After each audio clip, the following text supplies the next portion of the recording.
Today, I'm talking about the politics of a Barbie doll.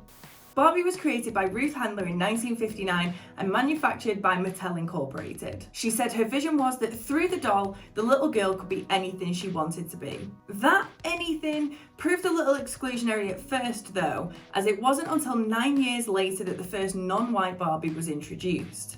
But she wasn't called Barbie, she was Christie, Barbie's friend. Ruth's sentiments, although probably well-meaning, run off of the assumption that being white and able-bodied is the default. So why is diversity in toys so important? Well, back in the 1940s, psychologists Kenneth and Mamie Clark conducted a seminal study which found that black children had a preference for white dolls. The study showed that 59% of children indicated that the black doll looked bad. And Dr. Neil Ahmed, University of Bristol psychologist, said that this study has been replicated every decade with the same findings.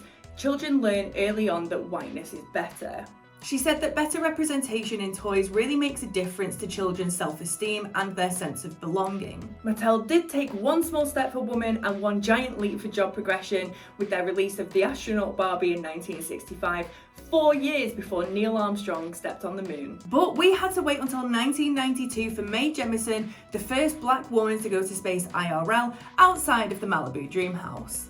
Which brings us nicely to Barbie, her besties, and her many jobs. Before the creation of Barbie, in the 1950s, traditional values were rife and it was expected that women be left to look after the house while the spouses went to earn money. And even though women could work full-time, those who chose to work when they were financially comfortable with one income, imagine, were branded as being selfish and putting their needs above their family. So it wasn't until 1960 where Barbie got her first big break as a fashion designer. She then tried her plastic hand at being a flight attendant, registered nurse and ballerina in 1961.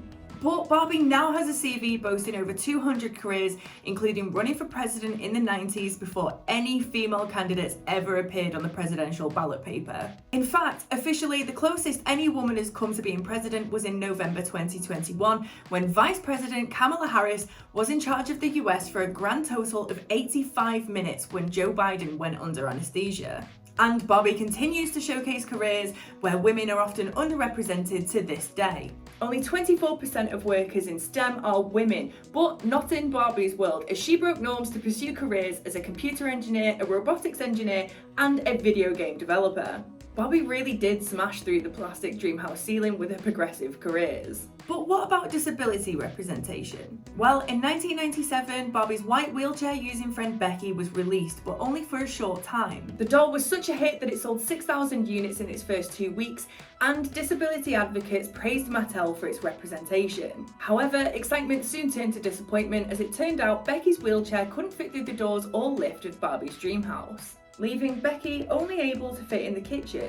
The release of the doll was 2 years after the Disability Discrimination Act came into force in 1995. But it didn't come easy. There were 14 previous attempts to push for civil rights legislation through Parliament between early 1980s to mid-90s. The Disabled People's Direct Action Network organised demonstrations and protests, which included protesters handcuffing themselves to buses, which you wouldn't be able to do now thanks to the Public Order Bill. But what ignited the protests? ITV. Yeah, the channel was host to biannual telethons to raise money for disability charities. But isn't raising money for charity good? Yes, but not the way they decided to do it. Disabled people found ITV's methods of fundraising patronising and demeaning, with individuals feeling like they were portrayed to be pitied rather than functional members of society. And in total, 100,000 people took part in the protests. It did take Barbie until 2019 to launch a new range of diverse dolls, reintroducing wheelchair users to their selection. The Fashionistas dolls released in 2015 now boast a range including Barbie with vitiligo, prosthetic limbs, hearing aids, and most recently a doll with Down syndrome. Basically covering most bases to better reflect the world around us. So Barbie has done a fair bit for intersectionality since the 50s, but life in plastic may be fantastic, but it isn't perfect. Let me know in the comments what you think, and thank you so much for watching. Don't forget to bash that subscribe button, it's free. And maybe let me know what you would like to know the politics of in the next video.